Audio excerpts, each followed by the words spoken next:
السلام عليكم ورحمة الله وبركاته. السلام عليكم. كيف حالك؟ السلام. كيف حالك؟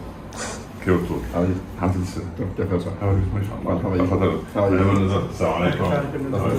ما شاء الله ما شاء الله. كيف حالك؟ كيف How are you? After a long time.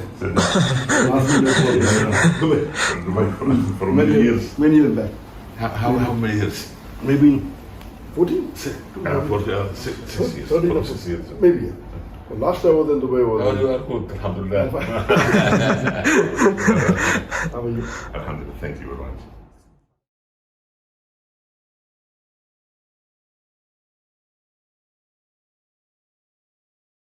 So many thousands of people entered Islam after you, alhamdulillah. What was the most emotional moment for you? Like one specific story that affected you personally? That's right. Question is small, but the answer is big.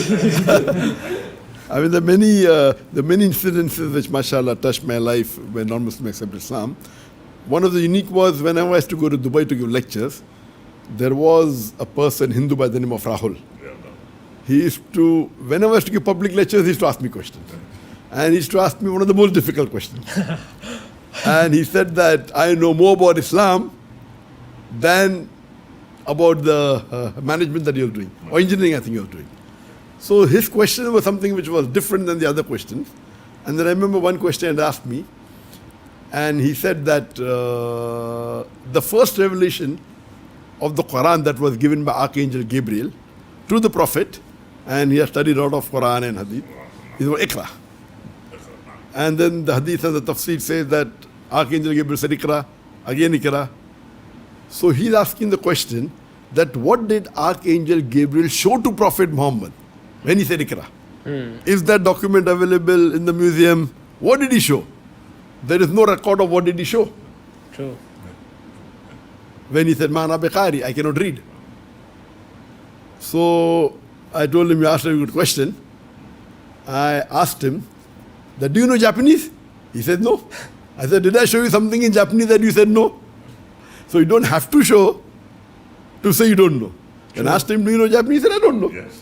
So same way, when Archangel Gabriel asked the Prophet to read, he said, Mana biqari. He doesn't have to show something to say that I cannot read. True. So with this much, one of the questions that convinced him, and there were many questions he asked.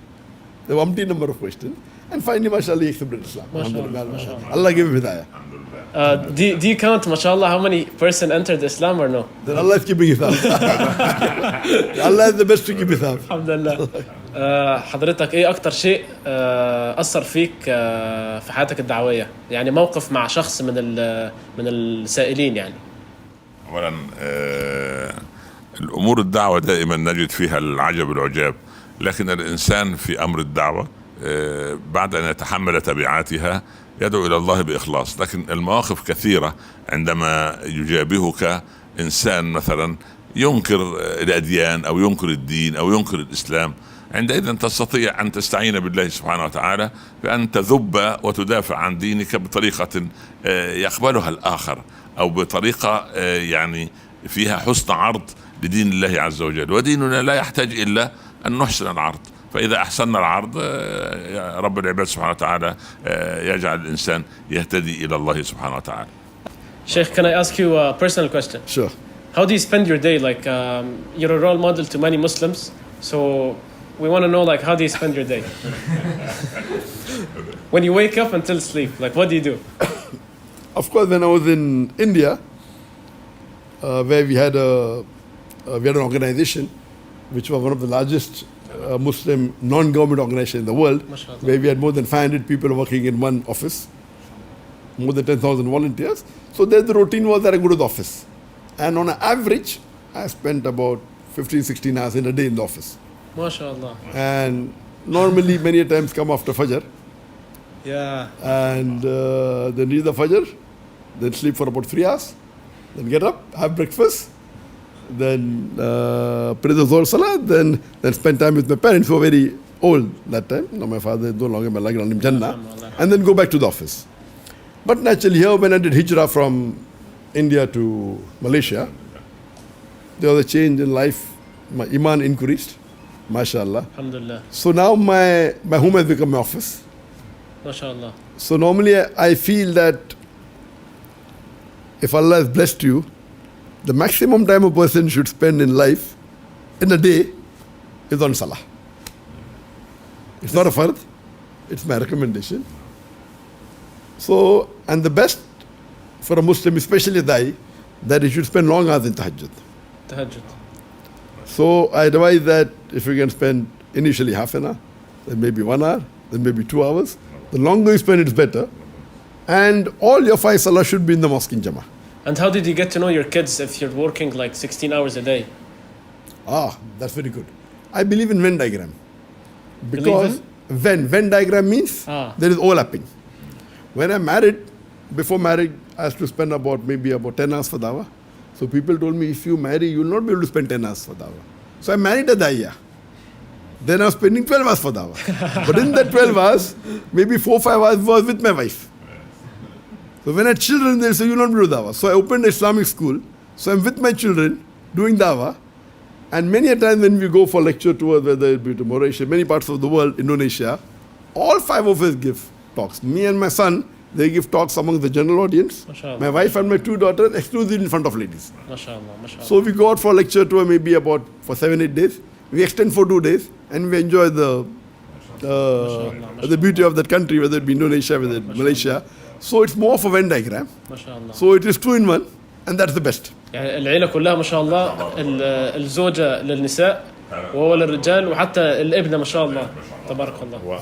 وعمليا الدكتور ذاكر نايك يمثل الآية الكريمة واجعلوا بيوتكم قبلة، فهو جعل بيته كله بيت دعوة، وهكذا يجب أن يكون الدعاة يقضون كل أوقاتهم للدعوة إلى الله. دكتور ذاكر نايك بهذه الصورة بيجعل هو وأفراد أسرته كله دعاء إلى الله سبحانه وتعالى، ودائما نحن ندعو له بظهر الغيب دائما بالتوفيق والحفظ. وأنا يعني كما قلت أضع في الدعاء في كل صلاة لي أن أدعو له أن يحفظه ويحفظ أبنائه وأسرته، لأنه عبارة عن معلم كبير من معالم الإسلام والدعوة إلى الله سبحانه وتعالى، وهو يدعو إلى الله على بصيرة ووضوح وبأسلوب هادئ وبسيط وليس عدوانيا، لكن العالم إياه هو الذي يقف بعدوانية ضده. نسأل الله السلامة إن شاء الله، ربنا يحفظه من كل سوء. شاكرين فضل دكتور ذاكر نايك، وأنا يعني very glad to see you today. and إن شاء الله ندعو لك وللأسرة الكريمة بإذن الله. ربنا يحفظكم من كل سوء ويطرد عنكم الشياطين الإنس والجن ويوفقك دائما لما تصنعه. ونحن دائما اعلم أن لك إخوة في العالم كله وأنا من أولهم. أنا منبهر بطريقة دعوتك، أتعلم منك الكثير، أدعو لك بالخير، ربنا يوفقك للخير دائما إن شاء الله. لو حضرتك تصف الشيخ ذاكر في كلمة واحدة. لو رآه النبي صلى الله عليه وسلم لسر به. يعني لو رآه الرسول لكان سعيدا به. هذا من عينات الإخلاص التي تسير على قدمين ولا أزكي على الله. Sheikh Zakir, if you were to describe Dr. Omar in one word, what would you say? One word is difficult. But alhamdulillah, I would say that Allah has chosen him to spread the message of deen through him. So he's one of the chosen person from Allah to spread the deen. Alhamdulillah. What he said about you, he said, if the Prophet was to see you, he will be very glad. Alhamdulillah. Jazakallah kull khair.